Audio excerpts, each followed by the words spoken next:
and you are watching Excel Study Center. Students, आज के इस वीडियो में मैं आपके साथ एफएससी के प्रैक्टिकल्स की गाइडलाइन शेयर करूंगी कि एफएससी के प्रैक्टिकल्स को आपने कैसे हैंडल करने हैं और प्रैक्टिकल्स में कौन कौन सी चीज़ें इंपॉर्टेंट हैं।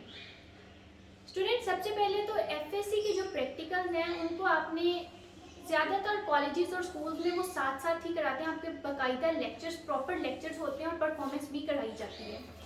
तो आपने अपने प्रैक्टिकल्स को साथ साथ हैंडल करना है, साथ साथ सारे जो भी प्रैक्टिकल आपको जिस दिन करवा दिए थे उसको घर आके एक दफ़ा ज़रूर रिवाइज करना है। और लैब में स्पेशली जब परफॉर्मेंस हो रही हो तो आपने ज़रूर पार्टिसिपेट करना है। स्पेशली जैसे अगर बायो क्या है, कोई माइक्रोस्कोप में आप कोई चीज़ ऑब्जर्व कर रहे हो तो वो चीज़ आपको पता होनी, आपने देखनी है, ऑब्जर्व करनी है, आइडेंटिफाई करनी है।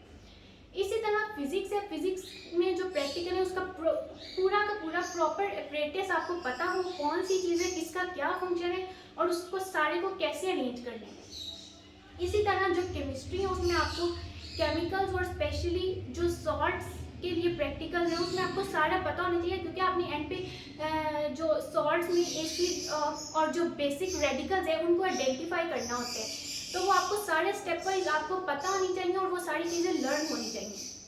स्टूडेंट, सबसे पहले तो आपने प्रैक्टिकल्स को प्रिपेयर कैसे करने हैं। जो बायो के प्रैक्टिकल्स हैं उनकी आपकी सारी जितनी भी परफॉर्मेंस होगी वो आपने साथ साथ लैब में प्रॉपर तरीके से करनी है। और इसके अलावा आपको हर चीज़ जो आइडेंटिफिकेशन के लिए स्पेशली इंपॉर्टेंट है वो आपको पता हो, क्योंकि जब आप प्रैक्टिकल के लिए जाते हो तो वहाँ पे माइक्रोस्कोप में स्लाइड सारी सेट होती हैं और आपने देख के उसको ऑब्जर्व करना होता है, आइडेंटिफाई करना होता है ये क्या चीज़ है, और फिर उसके बाद पॉइंट्स ऑफ आइडेंटिफिकेशन नोट करने होते हैं। इसी तरह जो नेक्स्ट फिजिक्स है, फिजिक्स में आपको पूरा अपरेटस पता हो, उनकी सारी चीज़ें और उसको कैसे अरेंज करनी है, क्योंकि एफएससी में स्टूडेंट्स आप जानते हैं कि मोस्टली प्रैक्टिकल्स को परफॉर्म करवा लिया जाता है।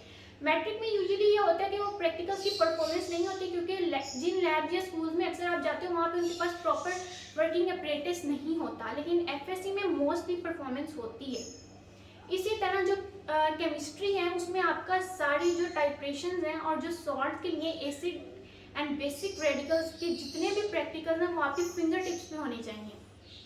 अब अगर मैं आपके साथ अपने प्रैक्टिकल्स के एक्सपीरियंस शेयर करूं तो हमारे बायो में वहाँ पे प्रॉपर माइक्रोस्कोप में स्लाइड सेट थी, टर्न वाइज स्टूडेंट्स जा रहे थे कि आपने खुद ऑब्जर्व करना था, उसको आइडेंटिफाई करना था और पॉइंट्स ऑफ आइडेंटिफिकेशन नोट करने थे।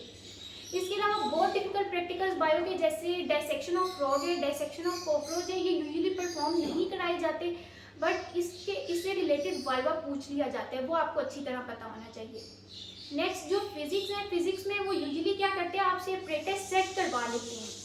एग्जामिनर आते हैं, वो कहते हैं इस अपरेटस को अरेंज करके दिखा दो, तो आपने उसको प्रॉपर अपरेटस को आपको सेट और उसके कनेक्शंस पता होने चाहिए। इवन तो एंड पे हो सकते हैं रीडिंग्स जो आपको अक्सर आपको स्टैंडर्ड रीडिंग्स पता होती हैं प्रैक्टिकल्स की, आप वही नोट कर दो, लेकिन बाज़ औक़ात एग्जामिनर इतने स्ट्रिक्ट होते हैं कि वो कहते हैं कि आप प्रैक्टिकल को कंप्लीट परफॉर्म करो और जो आपकी रीडिंग्स आएंगी वही आपने नोट करनी है। तो ये डिपेंड भी करते हैं एग्जामिनर पे, बट एटलीस्ट आपको स्पेशली फिजिक्स में प्रैक्टिकल का प्रॉपर सेटअप आना चाहिए जो अपरेटस को कैसे अरेंज करने हैं। इसी तरह जो केमिस्ट्री है, केमिस्ट्री में आपको प्रॉपर एसिड और बेसिक रेडिकल्स वाले स्पेशली उनकी परफॉर्मेंस आनी चाहिए, क्योंकि वो यूजुअली एग्जामिनर परफॉर्म करवा लेते हैं और पूछ लेते हैं। नेक्स्ट हम लोग चलते हैं जो रिटन प्रैक्टिकल है, कि जब आपने प्रैक्टिकल में जाना है तो जो रिटन आपका होता है उसको आपने कैसे करना है।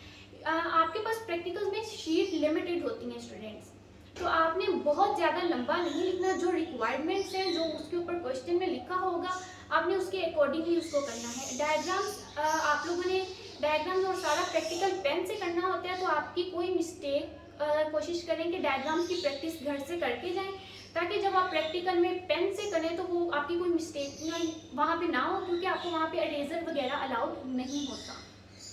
इसी तरह जब आपने लिखने उसको प्रिसाइज और नीट एंड क्लीन वे में लिखने along with headings proper mention हो कि एग्जामिनर को आपके प्रोसीजर्स और डिटेल्स रीड करने की ज़रूरत ना पड़े, सिर्फ वो मेन हेडिंग्स को देखे और आपको मार्क्स दे दें। ओके, अब आती है नेक्स्ट जो टर्न है वाइवा की। स्टूडेंट्स, एफएससी के जो प्रैक्टिकल्स होते हैं इसमें वाइवा ज़्यादातर एग्जामिनर्स वाइवा आपसे प्रॉपर सुनते हैं। आपने वाइवा की जो मेन टिप है, जो मेन चीज़ काउंट होती है वो आपका कॉन्फिडेंस है। आपने कॉन्फिडेंट रहना है, कोई मसला नहीं है। अगर आपको अल्लाह ना करे कोई क्वेश्चन नहीं भी आ रहा तो भी आपने कॉन्फिडेंट रहते हो, उससे रिलेटेड जो इन्फॉर्मेशन आपको पता है आपने वो एग्जामिनर को बता देनी है। इसके अलावा अगर एग्जामिनर आपसे आपके फेवरेट टॉपिक के बारे में पूछता है तो आपने अपना फेवरेट टॉपिक वही बताना है जो वाकई आपको आता हो, जो आपको वेल प्रिपेयर्ड हो, ताकि एग्जामिनर अगर उससे रिलेटेड क्वेश्चन करे तो वो आप आंसर दे सकें। अगर आप अपने फेवरेट बताए हुए टॉपिक में से भी आंसर नहीं कर सकेंगे तो वो एक बैड इंप्रेशन जाएगा और फिर वो आपके लिए मसला हो जाएगा। जी तो स्टूडेंट्स, ये थी हमारी आज की वीडियो। उम्मीद करती हूँ कि आपको ये वीडियो पसंद आई होगी। Thank you. अल्लाह हाफिज़।